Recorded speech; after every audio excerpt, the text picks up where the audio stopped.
दोस्तों, नए साल की अपनी पहली चुनावी रैली को संबोधित करते हुए प्रधानमंत्री मोदी ने ऐसे संकेत साफ तौर पर दे दिए कि बीजेपी की हालत खराब है। फरवरी में दिल्ली में विधानसभा चुनाव होने हैं और इसी के क्रम में आप कह सकते हैं कि आज चुनावी शंखनाद प्रधानमंत्री मोदी ने किया। कहने को तो यह सरकारी कार्यक्रम था, यानी कि आपके मेरे टैक्स पेयर के कार्यक्रम में प्रधानमंत्री मोदी ने खुलेआम राजनीति की। न केवल राजनीति की बल्कि ऐसे संकेत भी दे दिए कि दिल्ली में बीजेपी की कितनी हवा खराब है। दोस्तों, केजरीवाल को बिना नाम लिए ऐसा लगा कि पूरी की पूरी रैली में दरअसल मोदी केजरीवाल को ही निशाने पर ले रहे हैं। हालांकि मैं कहूंगी दोस्तों, क्योंकि मैं प्रधानमंत्री मोदी की चुनावी रैलियों को करीब करीब 2 साल से बहुत ही करीने से सुन रही हूं। लगभग हर चुनावी रैली में मैं मोदी जी की चुनावी भाषा का विश्लेषण करती हूं। ये बात माननी पड़ेगी और इसके लिए हमें धन्यवाद कहना पड़ेगा केजरीवाल का कि मोदी को आखिरकार दिल्ली के चुनाव में हिंदू मुसलमान करने से केजरीवाल ने रोक दिया। ऐसा बहुत कम होता है दोस्तों कि चुनावी रैली में मोदी शिक्षा की बात करें। ऐसा बहुत कम होता है कि चुनावी रैली में मोदी सड़क की बात करें, पीने के पानी की बात करें, लेकिन ये सब हुआ और दिल्ली के चुनाव में हुआ। ये बताता है दोस्तों कि दिल्ली में बिजली, पानी और शिक्षा, इन 3 मुद्दों पर जबरदस्त तरीके से काम करके केजरीवाल ने कम से कम मोदी को केजरीवाल की पिच पर आने के लिए मजबूर तो कर ही दिया।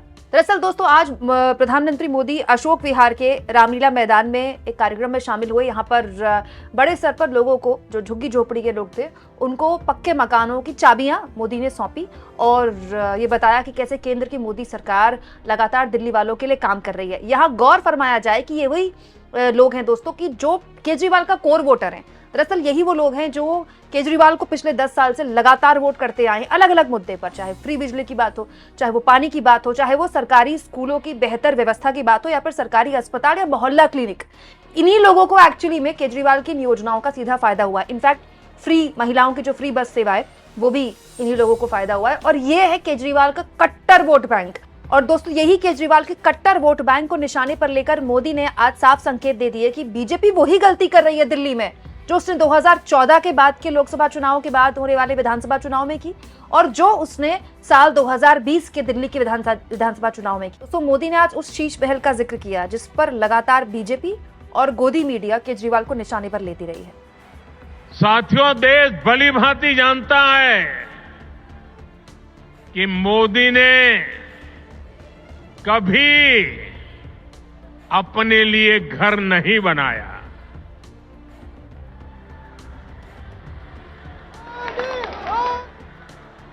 लेकिन बीते 10 वर्षों में 4 करोड़ से अधिक गरीबों के घर उनका सपना पूरा किया है।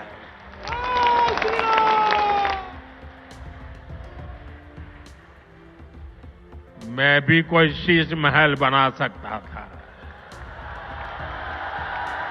दोस्तों, शीश महल, कथित तौर पर शराब घोटाला, ये वो मामले हैं जो केजरीवाल के लिए आप कह सकते हैं कि एक नेगेटिव पॉइंट के तौर पर बीजेपी देखती है। लेकिन अब तक ये मुद्दे चुनावी तौर पर कितने प्रभावी हैं? क्या इस मुद्दे पर केजरीवाल का वोट छिटका जा सकता है?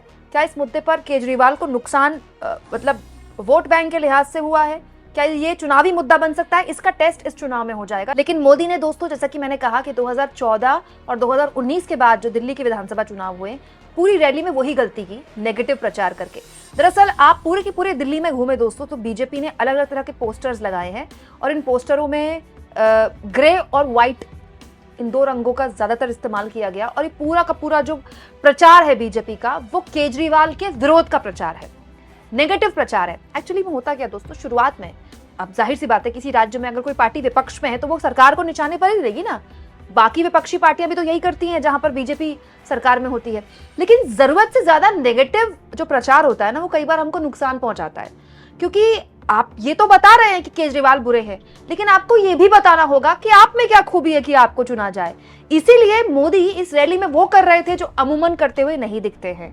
मोदी शिक्षा की बात कर रहे थे, स्कूलों की बात कर रहे थे, नल से आने वाले साफ पानी का बात कर रहे थे। दोस्तों, इसी के साथ मोदी ने आज एक नया चुनावी नारा भी दे दिया, आपदा को हटाना है, भाजपा को लाना है। आम आदमी पार्टी को मोदी आपदा कह रहे हैं, तो अरविंद केजरीवाल उनकी पार्टी को आपदा कहते हुए मोदी ने कहा आपदा को हटाना है, बीजेपी को लाना है।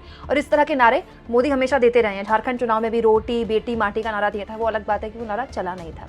और एक अलग तरह का नारा दिया है दिल्ली में, आम आदमी पार्टी को आपदा कहा है।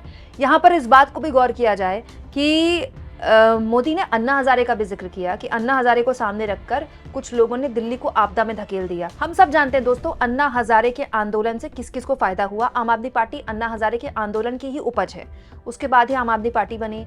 और दिल्ली में आम आदमी पार्टी जब से आई उसके बाद उसने कांग्रेस को भी नुकसान पहुंचाया, बीजेपी को नुकसान पहुंचाया और एक तरह से वो छा गई। लेकिन अगर अन्ना हजारे का फायदा अरविंद केजरीवाल ने लिया, जो कि लिया, जिसमें कोई दो राय नहीं है, बिल्कुल लिया अरविंद केजरीवाल ने उस आंदोलन का फायदा, तो एक्चुअली में अन्ना हजारे के आंदोलन का सबसे ज्यादा फायदा जिसको हुआ है दोस्तों वो खुद नरेंद्र मोदी हैं। सब जानते हैं जब अन्ना हजारे का आंदोलन हो रहा था तो अरविंद केजरीवाल, उनकी टीम, तब आम आदमी पार्टी नहीं बनी थी, आडवाणी के पास मीटिंग करने जाते थे। उस वक्त मीडिया ऐसी थी नहीं, तो इस तरह की खबरें भी नहीं बनती थी। लेकिन हम सब जानते हैं दोस्तों कि अन्ना हजारे के आंदोलन के बाद और बाबा रामदेव के आंदोलन के बाद देश में एक मनमोहन सिंह सरकार के खिलाफ, यूपीए सरकार के खिलाफ भ्रष्टाचार को लेकर माहौल बना। हालांकि वो सारे मामले ढह गए बाद में, उन सारे मामलों में जो जो दोषी थे सब कुछ संसद में बैठे हुए हैं, कुछ आराम से बाहर घूम रहे हैं। लेकिन उसका राजनीतिक फायदा सबसे ज्यादा मोदी को मिला, क्योंकि काले धन को लेकर जो माहौल बना था उसको इनकैश किया मोदी ने 2014 के लोकसभा चुनाव में। हालांकि वादा भी किया था कि काला धन वापस आएगा तो सबके खाते में 15 लाख आए थे, वो अलग बात है।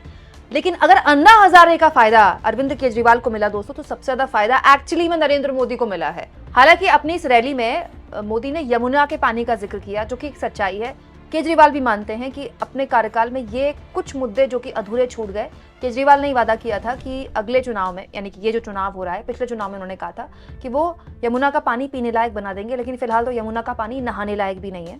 और यमुना के गंदे पानी का जिक्र किया, जो कि आम आदमी पार्टी की कमजोर कड़ी है। और साफ पानी का, नल से आने वाले साफ पानी का जिक्र किया, जिसको लेकर अरविंद केजरीवाल ने मुहिम शुरू कर दी है। ठीक चुनाव से पहले बाकायदा वो घरों में गए, कुछ घरों में नल से आने वाले साफ पीने के पानी की शुरुआत हो चुकी है। केजरीवाल ने वो पानी ग्लास में लिया, पिया। इसके अलावा दोस्तों मोदी ने केजरीवाल की फ्री बिजली का नाम लिए बगैर कहा कि देखिए केंद्र की जो सरकार है वो फ्री बिजली योजना के तहत आपको सोलर पैनल लगा के दे रही है, इसके जरिए आप बिजली बना भी सकते हैं और बेच भी सकते हैं। यानी कि मोदी ये मानते हैं कि बिजली भी एक मुद्दा है, शिक्षा भी एक मुद्दा है और जाहिर तौर पर भ्रष्टाचार तो एक मुद्दा है ही। हालांकि भ्रष्टाचार के नाम पर हमारे देश में वोट अब कितने मिलते हैं और कितने कटते हैं 2014 के बाद से आप जानते ही हैं। लेकिन बड़ा सवाल यह है दोस्तों कि पूरे के पूरे अपने चुनावी रैली में जिस तरह से नरेंद्र मोदी ने अरविंद केजरीवाल, उनकी पार्टी को निशाने पर लिया और लगातार लेते रहे, क्या यही गलती जो 15 और 2020 में बीजेपी ने की थी वो बीजेपी दोहरा रही है? तो बीजेपी ये तो बता रही है कि अरविंद केजरीवाल में कमियां क्या है, लेकिन ये नहीं बता पा रही कि दिल्ली के लिए उसके पास क्या रोड मैप है। इनफैक्ट बीजेपी तो ये भी नहीं बता पाई कि उसके पास सीएम कौन है। 10 साल हो गए, नरेंद्र मोदी आज तक दिल्ली के लोगों को एक नेता नहीं दे पाए अरविंद केजरीवाल के अगेंस्ट। आप मोदी की इस रैली को किस तरह से देखते हैं दोस्तों, और आपको क्या लगता है दिल्ली के विधानसभा चुनाव में क्या होने वाला है? कमेंट बॉक्स में जरूर लिखें और जितना हो सके चैनल को शेयर करें, सब्सक्राइब करें और थैंक्स फॉर ज्वाइन के ऑप्शन से अगर आप चाहें तो कुछ आर्थिक मदद भी चैनल की जरूर करें।